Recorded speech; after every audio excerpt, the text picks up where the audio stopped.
دہشت گردی کے پیچھے منظم غیر قانونی اسپیکٹرم ہے۔ کچھ مخصوص عناصر پشت پناہی کرتے ہیں۔ جب ریاست ان پر ہاتھ ڈالتی ہے تو ان کے جھوٹے بیانیوں کی آواز سنائی دیتی ہے۔ Army chief general Asim Munir کی بہاولپور میں طلبہ سے بات چیت۔ سپہ سالار نے کہا، پاکستان اللہ کا عطا کردہ انمول تحفہ ہے۔ ہم میں سے ہر کسی نے اپنے حصے کی شمع روشن کرنی ہے۔ بلا وجہ تنقید کے بجائے اپنی توجہ خود کی کارکردگی اور فرائض پر مبذول رکھنی ہے۔ جب تک عظیم مائیں اپنے بچے پاکستان پر نچھاور کرتی رہیں گی، کوئی ہمیں نقصان نہیں پہنچا سکتا۔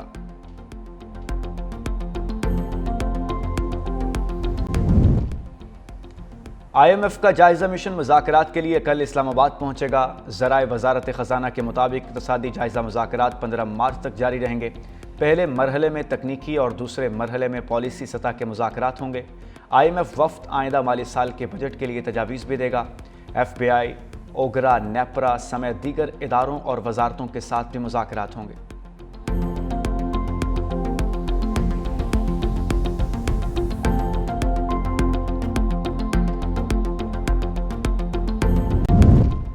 $4,457 ارب ٹیکسز ریونیو کے 1 لاکھ سے زائد مقدمات عدالتوں میں پھنسے ہونے کا انکشاف۔ زیر التوا مقدمات سے آمدنی کی وصولی اور معاشی استحکام شدید متاثر۔ سپریم کورٹ میں صرف ٹیکسز سے متعلق 6,000 زیر التوا مقدمات میں اربوں روپے کی ممکنہ وصولیاں شامل۔ مختلف ٹریبیونلز اور عدالتوں میں سٹے آرڈرز کے باعث 2,000 مقدمات سالوں سے لٹکے ہیں۔ مقدمات کے زیر التوا ہونے کی وجہ اعلیٰ عدلیہ میں مختص ریونیو بینچز کا نہ ہونا قرار۔ رمضان برکتوں کا مہینہ، نیکیوں کا خزینہ۔ پاکستان میں آج پہلا روزہ۔ گھر گھر تلاوت قرآن اور درود کی صدائیں۔ شہر شہر سحری کا خصوصی اہتمام۔ افطاری کے لیے تیاریاں بھی شروع ہو گئیں۔ رمضان المبارک کے آغاز پر صدر آصف علی زرداری کی پاکستانی قوم اور امت مسلمہ کو مبارکباد۔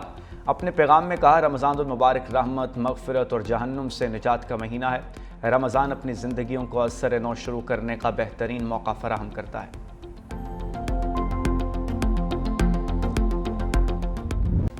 رمضان آتے ہی منافع خور بے لگام۔ پھلوں اور سبزیوں کی قیمتیں بڑھا دیں۔ لاہور اور کراچی میں منمانی قیمتوں پر دالوں، گوشت اور مشروبات کی فروخت۔ کراچی کے بازاروں میں سبزیوں کی قیمت میں اضافہ۔ پیاز 55 کے بجائے 80 روپے کلو میں فروخت۔ آلو 50 روپے کی بجائے 80 روپے فی کلو میں دستیاب۔ ادرک 303 کی بجائے 600 روپے کلو۔ شملہ مرچ کی 40 کی بجائے 100 روپے کلو میں فروخت۔ پھل فروش بھی مرضی کے ریٹ وصول کرنے لگے۔ مہنگائی میں اضافے پر شہری چیخ اٹھے۔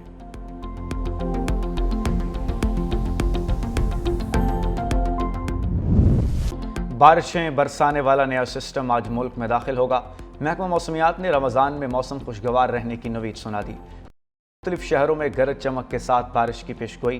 کمبر، شہداد کوٹ، جیکب آباد، کشمور، شکارپور، گھوٹکی، لاڑکانہ اور سکھر میں آج رات گرج چمک کے ساتھ ہلکی بارش اور بوندا باندی کا امکان۔ بالائی خیبر پختونخوا اور گلگت بلتستان میں مطلع برآلود رہنے۔ چند مقامات پر ہلکی بارش اور پہاڑوں پر برف باری کی توقع۔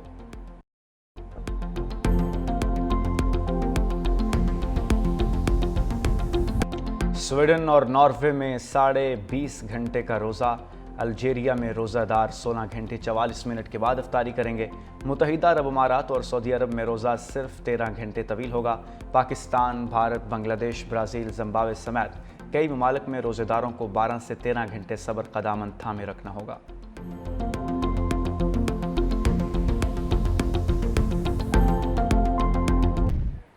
کوشش کی جا رہی ہے کہ تحریکیں چلائیں۔ وہ بھائی کس کے خلاف تحریک چلا رہے ہو؟ کہ جی وہ کینالوں کے خلاف تحریک چلا رہے ہیں۔ پیپلز پارٹی کہہ چکی ہے کہ کینال نہیں بنیں گے اور کینال نہیں بنانے دیں گے جب تک پیپلز پارٹی زندہ ہے۔ کینال نہیں بنیں گے، نہیں بنیں گے، نہیں بنیں گے۔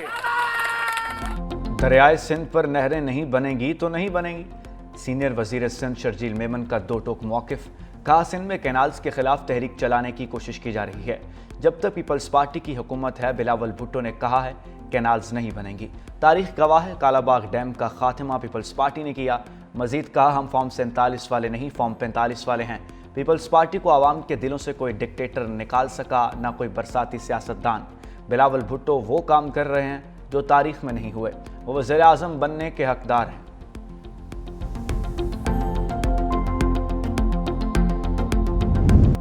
چیمپئنز ٹرافی کے آخری گروپ میچ میں آج نیوزی لینڈ اور بھارت میں مقابلہ ہوگا۔ انگلینڈ کو جنوبی افریقہ کے ہاتھوں 7 وکٹوں سے شکست۔ پورٹیز نے 180 رنز کا ہدف 30ویں اوور میں ہی پورا کر لیا۔ انگلینڈ ٹورنامنٹ میں ایک بھی میچ نہ جیت سکا۔ چیمپئنز ٹرافی کے سیمی فائنل لائن اب بھی مکمل۔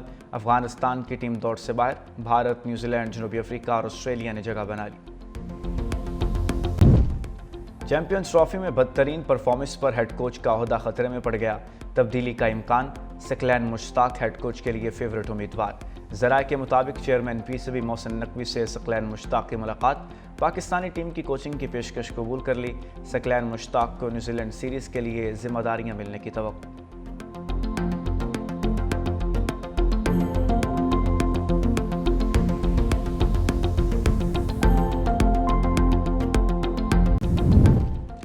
ایلن مسک کے 14ویں بچے کی پیدائش۔ امریکی صدر کے مشیر نے تصدیق کرتے ہوئے خوشی کا اظہار کیا۔ ایلن مسک کی اہلیہ شیون زیلس نے ایکس پر اپنے بیٹے سیلڈن کی پیدائش کا اعلان کیا۔ انہوں نے اپنی پوسٹ میں نومولود کو جگنارٹ جیسی مضبوط جسامت کا حامل اور سونے جیسے دل والا قرار دیا۔ ایلن مسک نے دل کے ایموجی کے ساتھ رد عمل دیا۔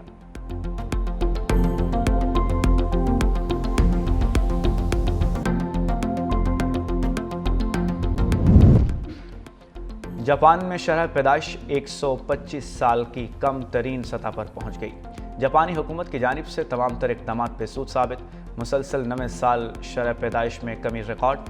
بچوں کی پیدائش میں گراوٹ کے باعث جاپان میں عمر رسیدہ افراد کی تعداد میں مزید اضافہ ہو گیا۔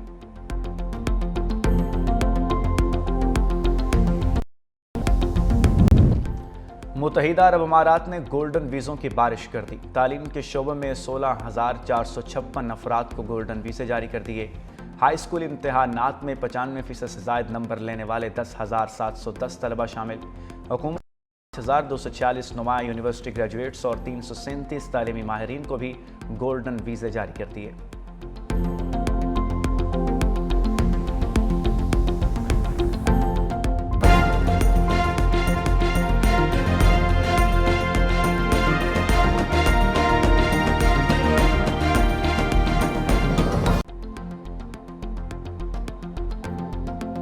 بسم اللہ الرحمن الرحیم۔ السلام علیکم ناظرین، 365 نیوز کے ساتھ میں ہوں احتشام شہباز۔ ہیڈ لائنز آپ نے جانی۔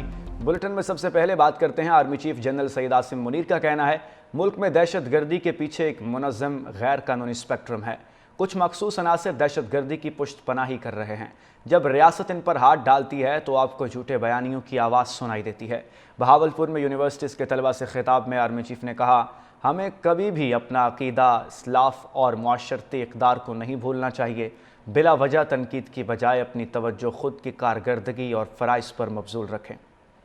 قوم بالخصوص نوجوان اپنی فوج کے شانہ بشانہ کھڑے ہیں۔ جب تک عظیم مائیں اپنے بچے ملک پر نچھاور کرتی رہیں گی کوئی نقصان نہیں پہنچا سکتا، اور قوم کے نوجوانوں کی تربیت کے لیے فوج کے عزم کو اجاگر کیا۔ سپہ سالار نے کہا کہ بلا وجہ تنقید کی بجائے اپنی توجہ خود کی کارکردگی اور فرائض پر مبذول رکھنی چاہیے۔ ہمیں کبھی بھی اپنے عقیدے اور معاشرتی اقدار کو نہیں بھولنا چاہیے۔ پاکستان اللہ پاک کا ایک انمول تحفہ ہے جس کو اللہ نے بہت سی نعمتوں سے نوازا ہے۔ آرمی چیف نے کہا کہ ہر شہری کو ملک کی ترقی کے لیے اپنے حصے کی شمع جلانا ہوگی۔